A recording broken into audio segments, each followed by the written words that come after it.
Okay, everyone. Hello. Thanks for coming to this session. It's the Sex Workers and Politicians in Conversation.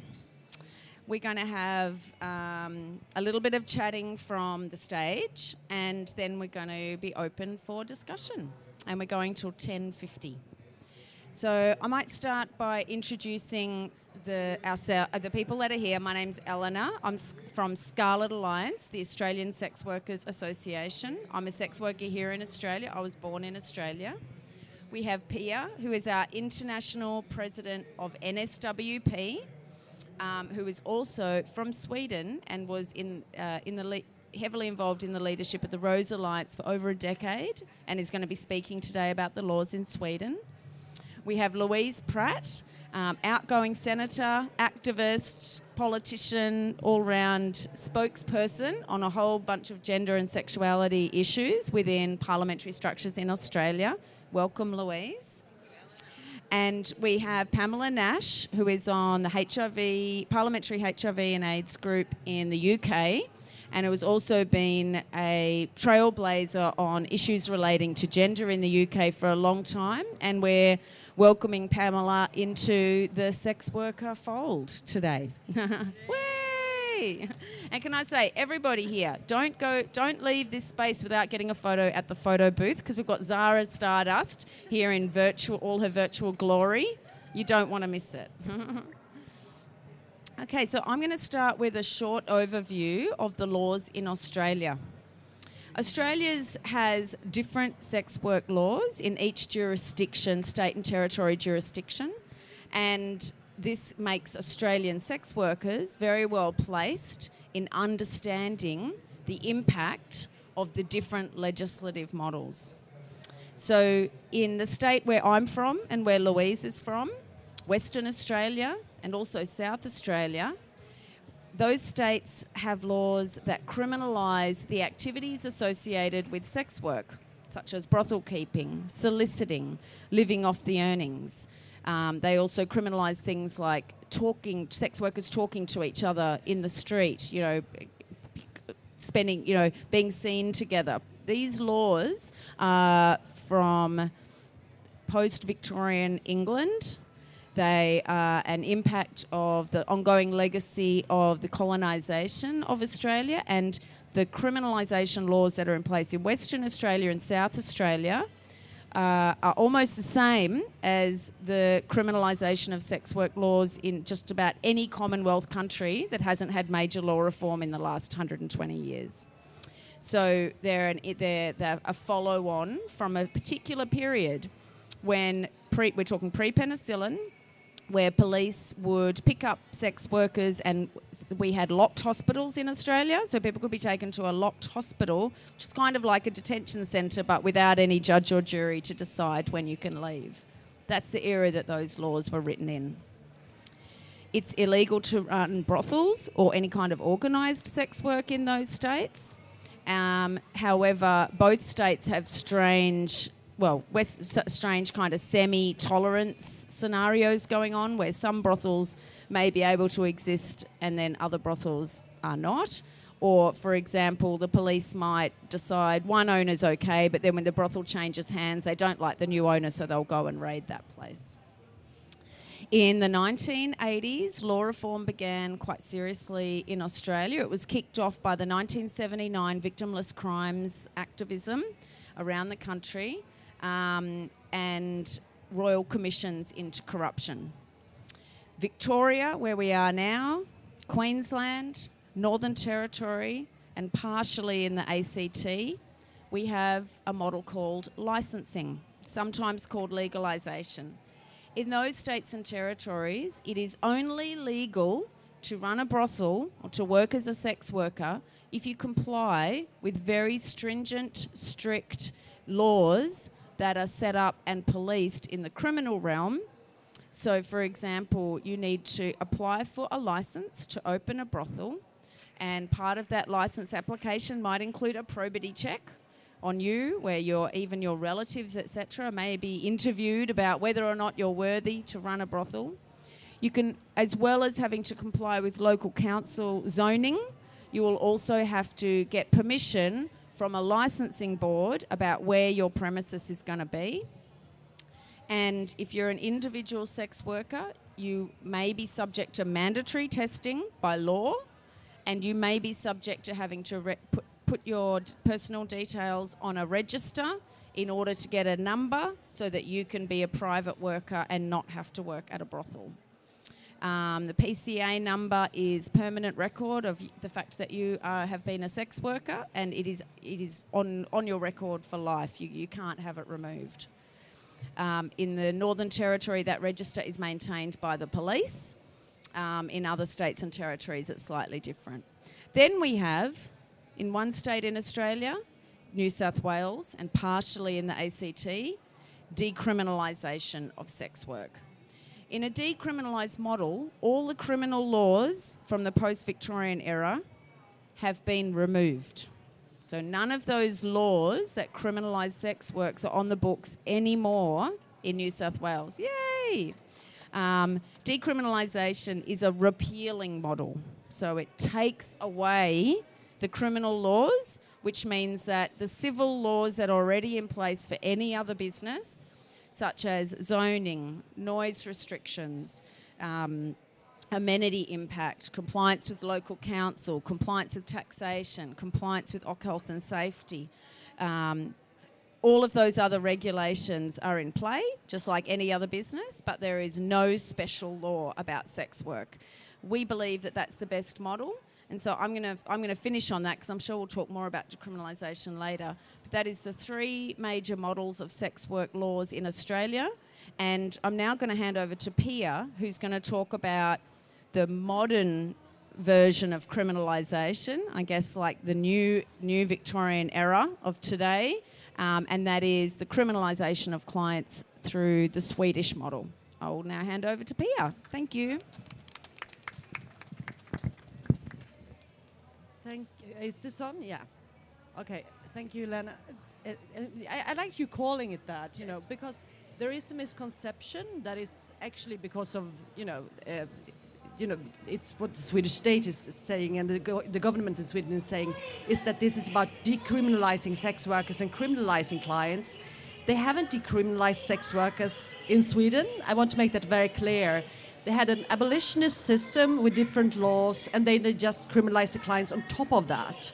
So there were no laws repealed when they added the law that criminalizes clients, which means that it's illegal to sell sex from your home, because you will lose it, regardless if you rent it or buy it, by the way.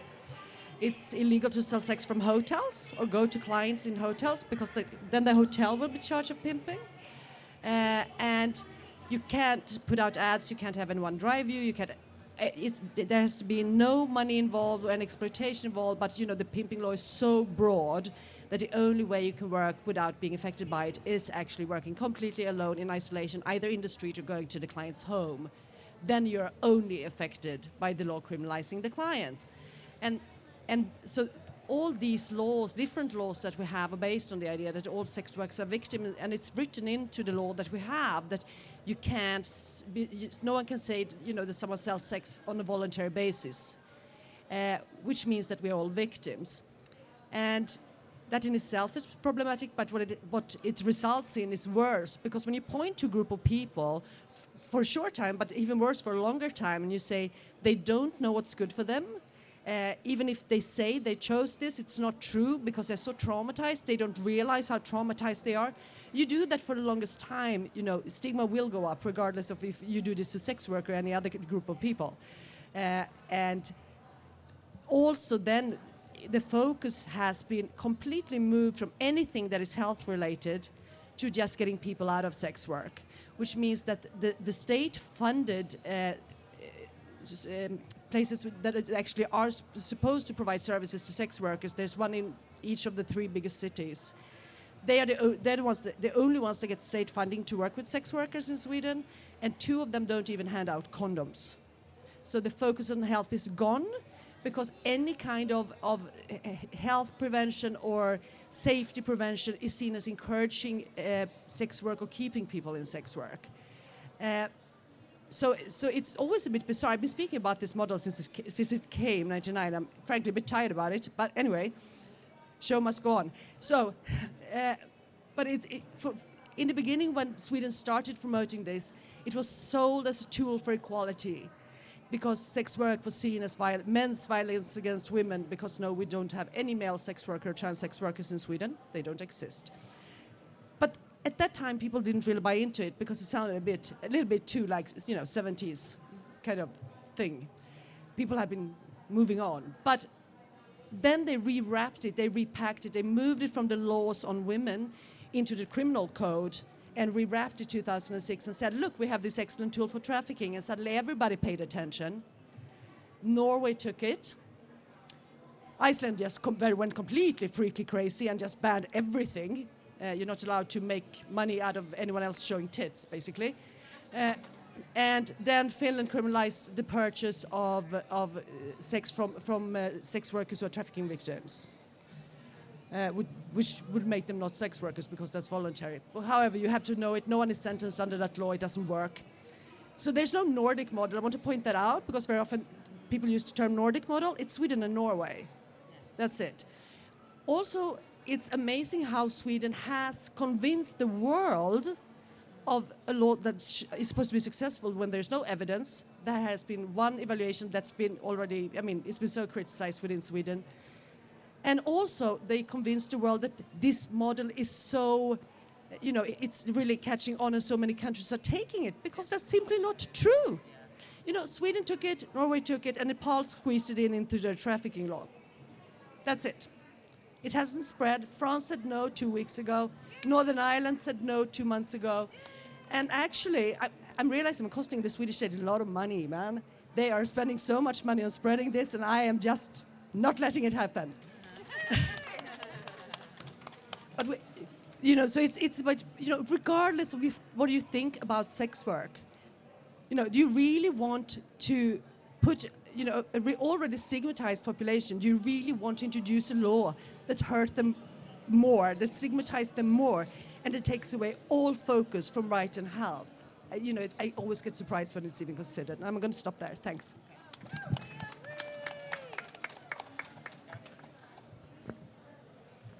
Well, thank you to the Women's Networking Zone for putting this on this morning.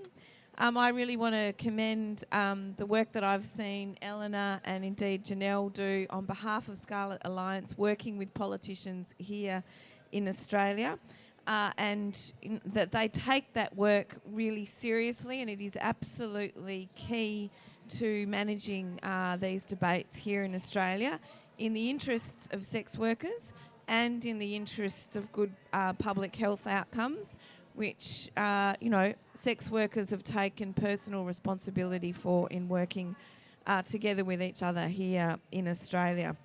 Pamela and I have both been at some parliamentary meetings for the last couple of days, and what's been highlighted at all of those meetings is actually the importance of decriminalisation of sex work in the interest of the HIV, preventing HIV transmission.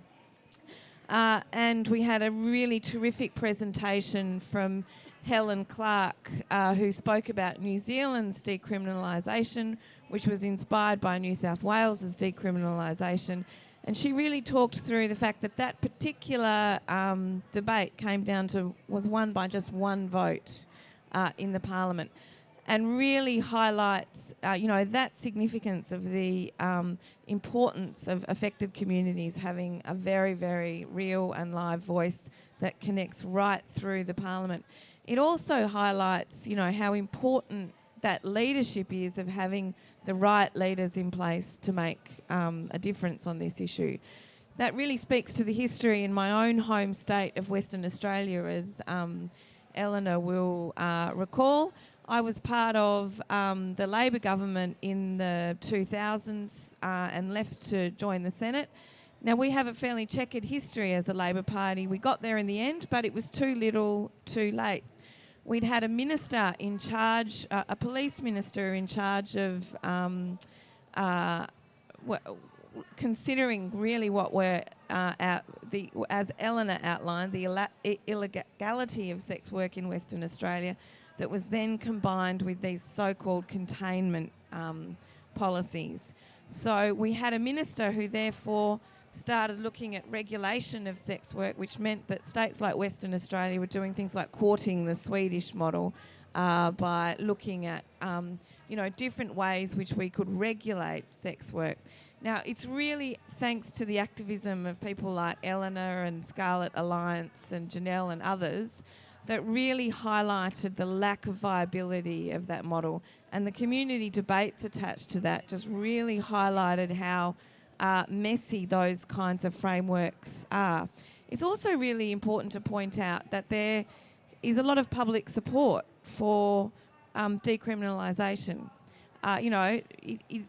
Generally speaking, I think in WA it's about 60% of the population that would support decriminalisation and don't believe that it should be illegal. But public debates do tend to get confused between complete decriminalisation and other so-called well-meaning politicians wanting to put up things like the Swedish model. And I guess it comes out of as Pia's remarks highlighted, so you can get so-called feminist MPs entrapped in this who, really see sex work as not legitimate and as violence against women. And so you can get these nexuses between the left and the right, I think, in these debates. So what that highlights, I think, is the significance of some of the global work that's been done and some of the grassroots work that's been done that really highlights, right across, HIV prevention, that criminalisation of people and their sexual practices is not good public policy. Now, there are plenty of reasons in the case of sex work, quite aside from HIV, why criminalisation is not, is not the way to go, why heavy regulation is not the way to go. But it's also really important in these debates at conferences like this to highlight that really explicit link between HIV prevention, access to public health, access to empowerment for people to manage their own sexual health and rights, and that link between good HIV prevention. So eventually in Western Australia, under the Labor government, we did put forward a decriminalisation model, and that, it was a change in leadership really that saw that process put in the hands of the right people, with good people like Eleanor and Janelle and other activists really putting pressure on the Labor Party to put a proper process in place that would really put the emphasis on the interests of sex workers rather than, the broader public debates about policing, about, community neighbourhoods and, all of these kinds of things that created difficulty in terms of getting the right outcome.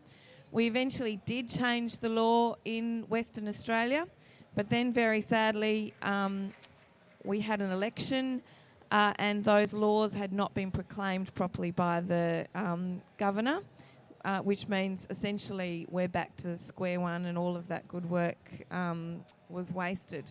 But it really does, I think, speak to the importance of embedding the voices of sex workers right in the centre of the reform debate. And it also highlights the importance of having sex workers well networked internationally, because, one of the reasons they were unable to undo debates about the Swedish model, because it was a really live debate in my home state as to whether it would be a kind of viable policy to put up, was, the kind of international networking that meant people like Eleanor had the evidence to put forward to the government to say, no, we need to go for complete decriminalisation.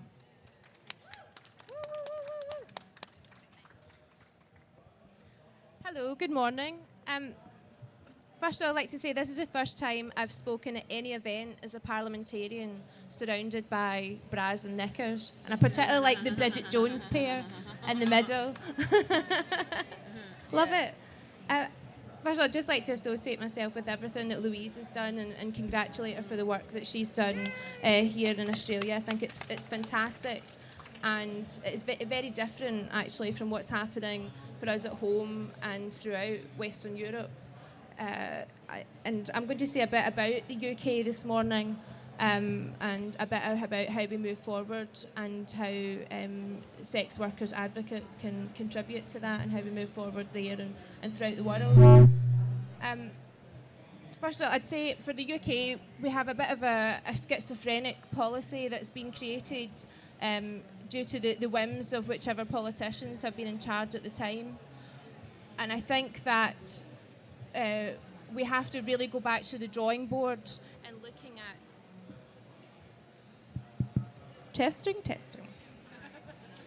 We have to go back to the drawing board and looking at how we look at sex work in the UK and in Western Europe. But there is wildly differing views, not just throughout Parliament for us, but even within my own party. So I'm a member of Parliament in the UK Labour Party, and recently one of our members of the European Parliament proposed a motion which was passed for the European Parliament to support the Swedish model. And whilst that doesn't have any legislative significance, it puts on additional pressure to European governments to, again, look at our rules and regulations and legislation around sex work. So it's not really a step in the right direction that we would want. On top of that, we've recently had a quite influential report within the UK Parliament, mostly from Labour MPs and a Green MP. And it's just as you said, Louise, well-meaning MPs, some of the most prominent feminists in the House, advocating for the Nordic model, as they would call it, the Swedish model. And it is well-meaning, and we have a challenge there to try and look at those policies and convince otherwise. I just want to say, in my role as chair of the HIV group, I've met with sex workers groups throughout the world, mostly in the developing world. And recently I've met, a couple of years ago I met with the Kenyan civil society network of sex workers, and I was really impressed about the level of organisation, and they'd really organised themselves as a political party to try and influence the elections at that time. And again, recently I was in South Africa, and they were using a drama club to influence us, which I ended up joining for a while when I was there and taking part. And they were speaking about the issues and made a really powerful argument for decriminalisation, talking about condoms and lubricants being used as evidence against them, and looking at the changes that would happen for their quality of life if decriminalisation happened. In the UK, we do have strong organisations of sex workers, but their voice is not being heard. And I don't know if there's anybody here from the UK, but I know that there's some at conference, and I'm dying to speak to them to have a chat about how we can improve this, because it is really important that absolutely no decisions about sex workers should be taken without sex workers being at the absolute middle of those discussions leading up to new legislation. So we're going to sort that out today, aren't we? We're going to make sure that's the case. But I think campaigning on this issue has become very polarised. Sex work is good or it's evil. It's abuse and sex workers are victims, or it's perfectly acceptable, normal job, or it's the scourge of the earth. The truth is it's not black and white. And I don't want to go away from here. I know you were talking about victims. And the fact is, whatever way we go, even through decriminalisation, we still have to protect everybody involved in sex work. And I have to say, in the UK, we do have a very big problem with trafficking and abuse. So I'd just like to say, when we are discussing this, and I know that I'm not going to advocate regulation here, it's become a taboo word when talking about sex work. But we do have to, if we are decriminalising, we do need to look at ways where we are still ensuring good sexual health for all those involved in sex work, and we need to look at how do we do that. We need to protect sex workers from violence and make sure that all existing laws on violence apply to sex workers too, not just for the obvious to bring those perpetrators to justice, but hopefully that this then acts as a deterrent as well and protects sex workers from this happening in the first place and reduces the number of attacks. and we also have to, as I said, protect against those women who are trafficked. And let's be clear, this is slavery, and it is a huge problem in London. And the UK is often cited as having only 41% reported sex workers from outside the UK. But inner cities and in London, it's much, much higher. And I do have great concern that there are women doing this against their will. And finally, about protecting children. In the UK, whilst it's obviously illegal to visit and use a child sex worker, it is an absolutely legitimate and often used defence for 14 to 17-year-olds for the client to say that he thought that this person was 18. So we need to think for new ideas on how to protect those young people as well going forward, even through a programme of decriminalisation. So just to conclude, I hope you've got some questions that we can open a discussion now. But to be clear, we do need to take a brand new look at sex work and the rules around it. And I hope we have discussions, and conferences like this provide great opportunities for parliamentarians and activists to have those discussions and learn from each other. But as I said at the start of my remarks, it's absolutely crucial that sex workers are right in the centre of all these discussions, so we can create a framework going forward that ultimately provides them with the protection and the support that they need.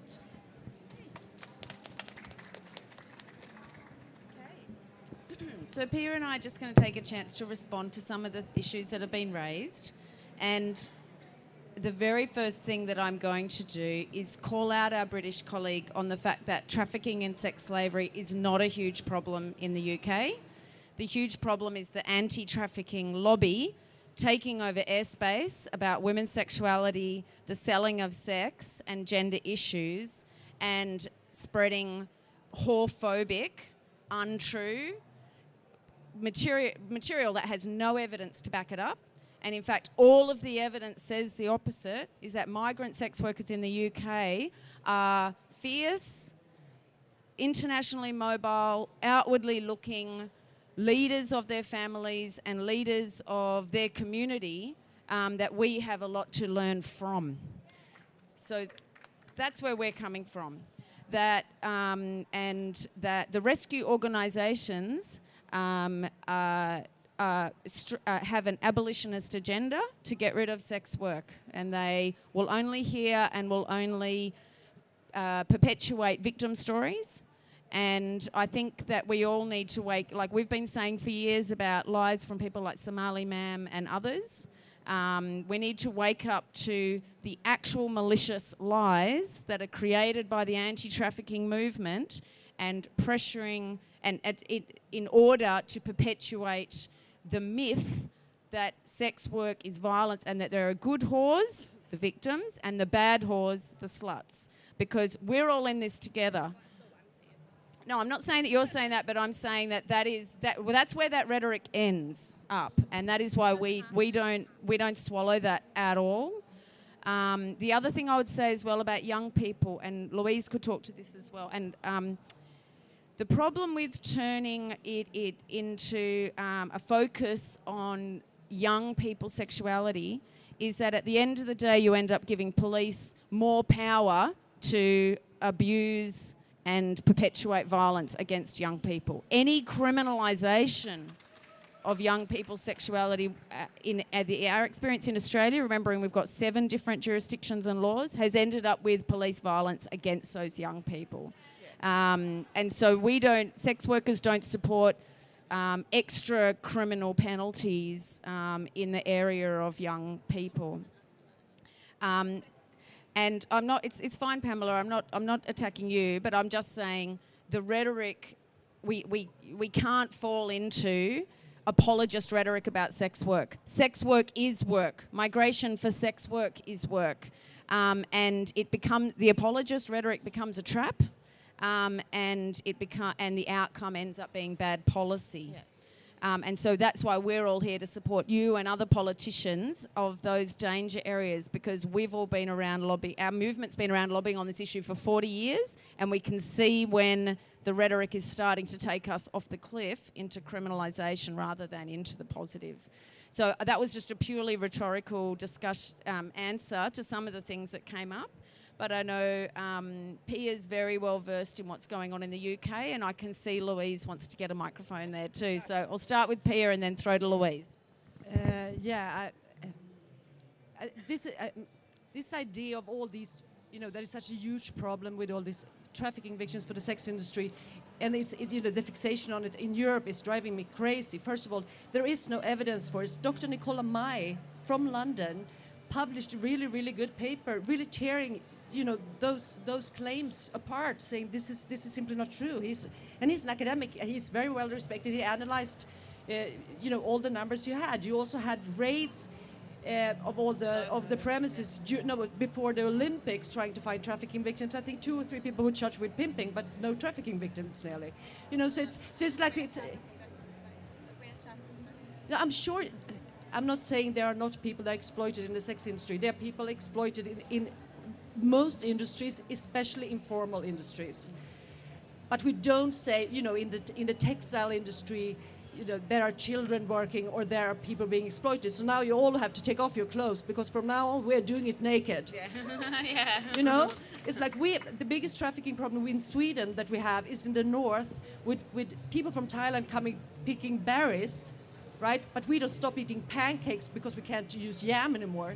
There has to be some sensibility into this.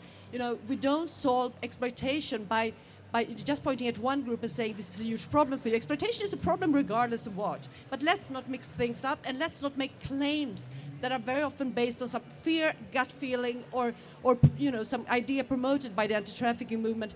And it's also important to remember when it comes to, and there are some good anti-trafficking groups, but the majority are promoting legal reforms that are not good for sex workers. And, they pretend, and I actually said they pretend they care, they actually don't give a shit. No. There's a lot of money involved, so let's be really honest about there's a lot of money involved that you can get if you work with anti-trafficking things. This is cash, all right? So let's be just very, very clear. Sweden will make claims around trafficking as well, but they don't have any evidence.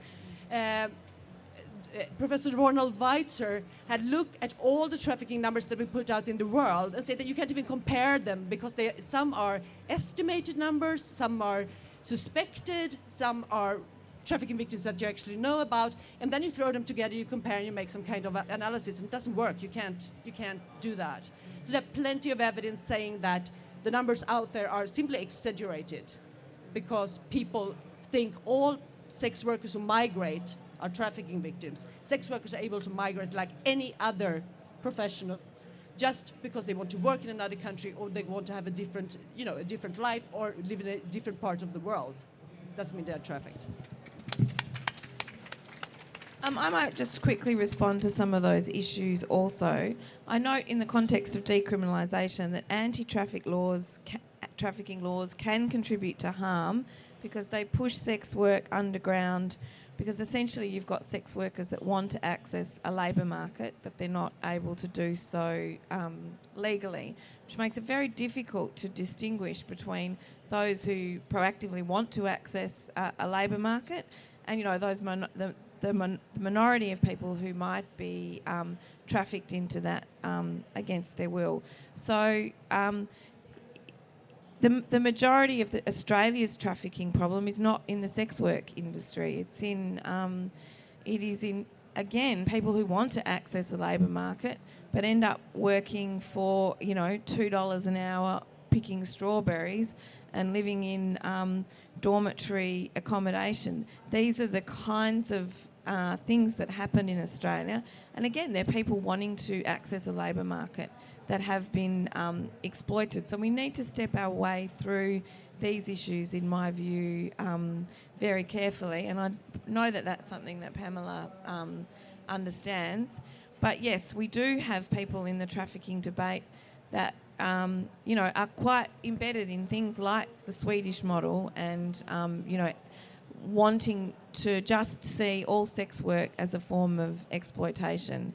And so it becomes, really important that the voices of sex workers themselves who are embedded in sex work communities, who know who have those networks, who know the circumstances of their colleagues, in terms of actually bringing those stories of exploitation and those who need access to support to the fore. And I know that's something that Scarlett Alliance does very well. Did you want to reply, Pamela? Oh, here we go. Sorry, thank you. Thank you. Yeah, no, I appreciate those points. And as I said, I do support decriminalisation. But just as you said, that organisations like yours are there to support politicians in making this, and we're listening, and we appreciate that. We're also here. It works both ways. And what I have to say is we can. There certainly is a lot of debate on the level of the amount of trafficking and women who are in sex work against their will. But the fact is, if it's one woman, it's one woman too many.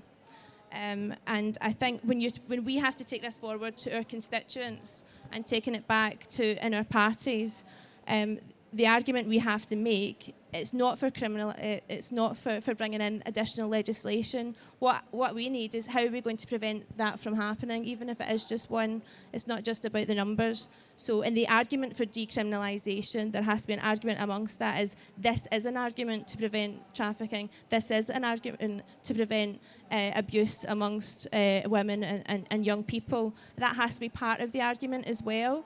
It doesn't have to be something that we're frightened of in this argument, and saying that this is automatically against decriminalisation and this is against the sex workers movement. This is something that has to be embraced in it, and how we're going to convince the general public that this is a good thing, and bring those two views together. So our message is that decriminalisation stops trafficking. Yeah. And I think that is the core thing that for everyone to understand. When we talk about decriminalisation, we talk about improved workplace conditions. What we're essentially talking about is where you work becoming a more supportive workplace, and that can only help all of us, including migrant workers. There is no need for extra special trafficking criminal focus on sex work, because if we are seen as workers, then we have the same protection as every single other worker. And that's, if we have that, then we have a level of dignity within the law. Yeah. Now, there's a few people putting their hands up around the place who want to speak. We've got, oh yes, Pia's going to respond, and then we're going to have Crystal, Rachel, and I don't know your name. Yeah. No, I'm just going to say really quick. I'm in the UK like every second month because two of my best friends live there. I was recently there speaking with Amnesty International staff, and I can put you in contact with as many sex workers as you want. I know plenty. So, you know, and you can, we're here and we're willing to work, and it's very easy for me to put you in contact with sex workers, migrants and others. Okay, so we've got, do people who want to speak, can we take the mic out there, or? All right.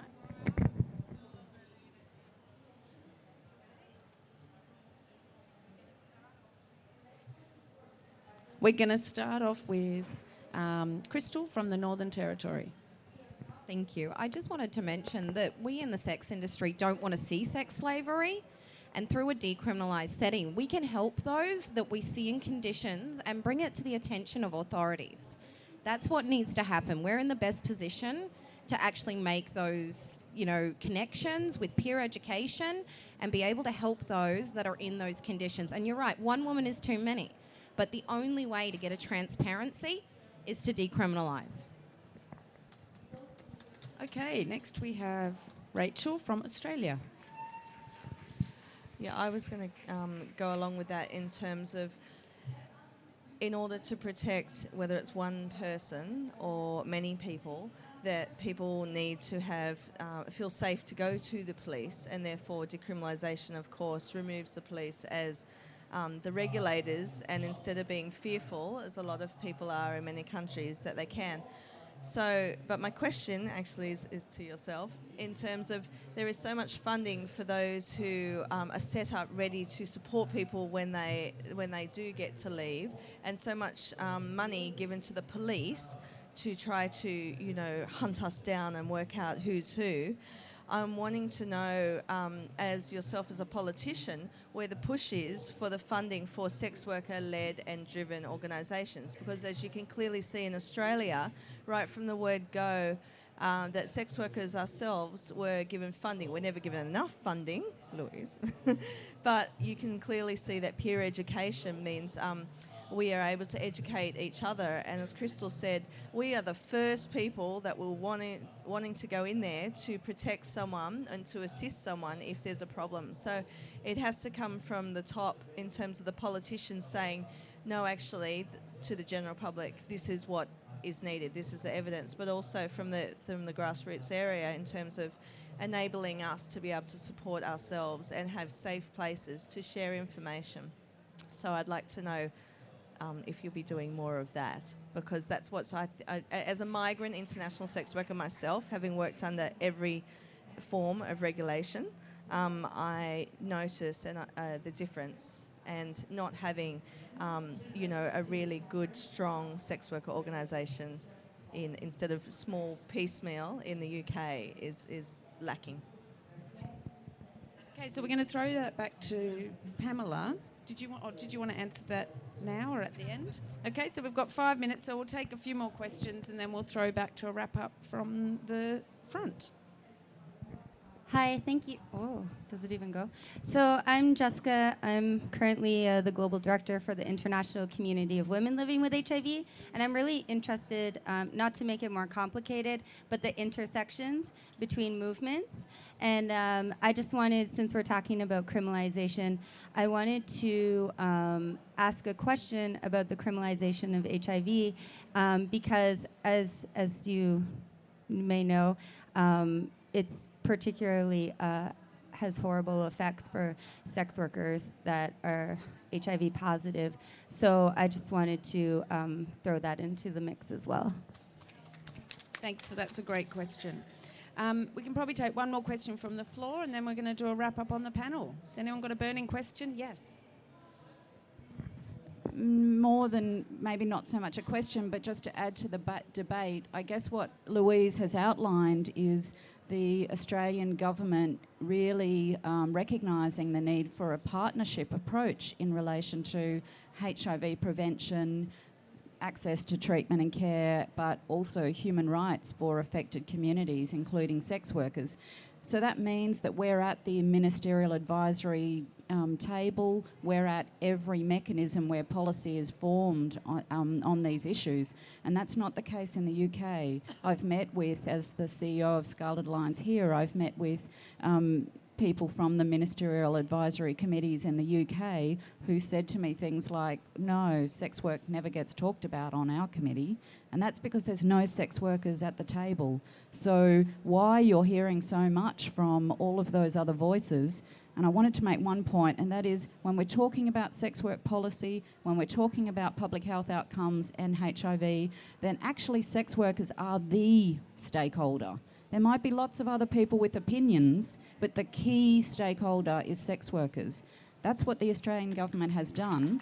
And unless you take that approach, all of those other voices, like you're describing, drown out the real issues we should be talking about that sex workers would be bringing to the table. Okay, so we've covered a lot of ground in those questions. So I'm wondering what order we might respond. Maybe I'll do my wrap-up first and then hand over to someone who wants to go next, just on criminalisation of HIV. It is the case that across the world, and including in Australian jurisdictions, you know, Australia says we're so progressive on HIV. Well, we're not when it comes to sex work. Australia still criminalises sex workers living with HIV. It's not in New South Wales. Janelle's correct, not in New South Wales. We have had a case of a male sex worker living with HIV being sentenced to 3 months in jail just a couple of years ago in Canberra, and we've had sentencing here in Victoria also just last year of a male sex worker living with HIV. We've had doctors who have helped sex workers who are living with HIV in Victoria by granting them clear health certificates so they can work in legal premises here in Victoria. Doctors disbarred for fudging the system for supporting people with HIV.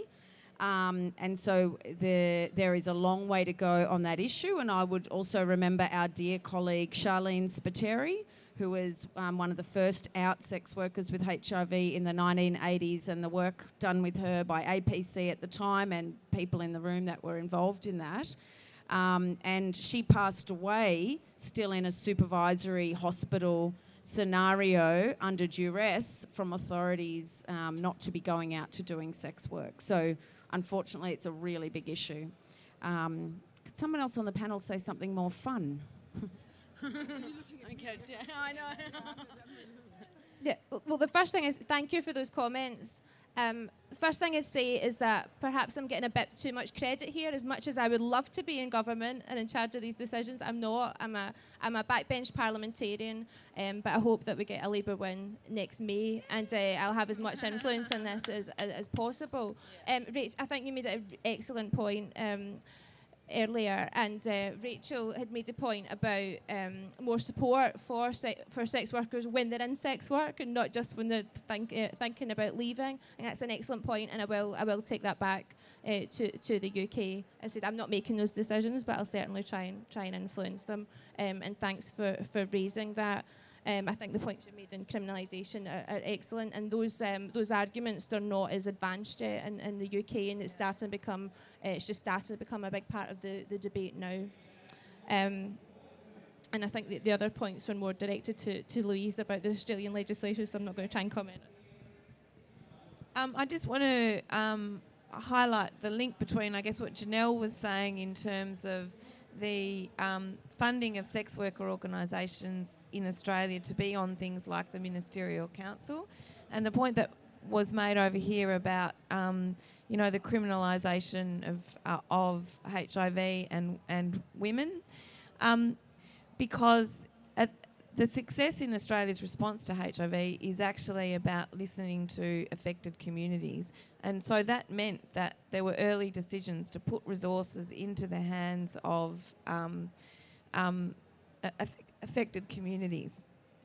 But what that's meant in the case of criminalisation, because we are a federation, that those resources don't necessarily drill right down properly to a state-by-state level.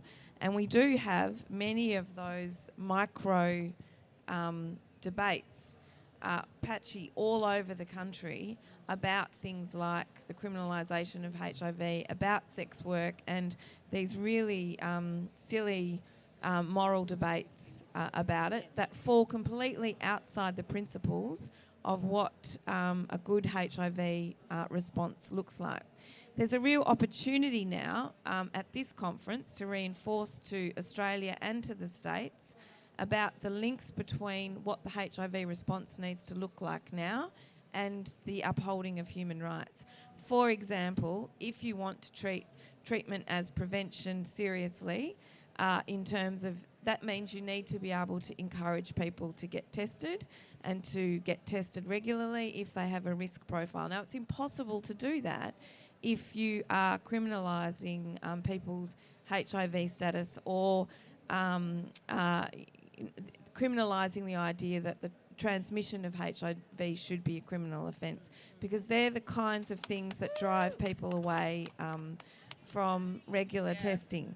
So as the science and the social side and the human rights side of HIV response comes together at these conferences, it's really important to remember those links between human rights, empowering affected communities, and managing and containing an epidemic.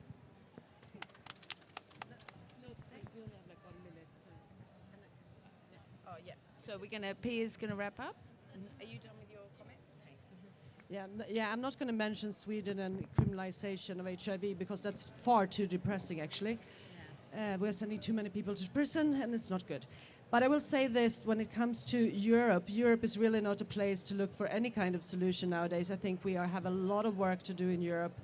The sex worker rights movement in Europe need much more support. We are very underfunded, and we have a lot of challenges because we have tons of little countries, small countries. But we're really underfunded, and if we are going to have a partnership with politicians, we need to be at the table, and in order to be at the table, we normally need some kind of funding. On a global level, I will say this also, that the Global Network of Sex Work Projects also have NSWP Plus for positive sex workers, so we can talk more about that later. And if you're curious about that, please come into the networking zone and talk with us, but there's simply not more time now. Thank you.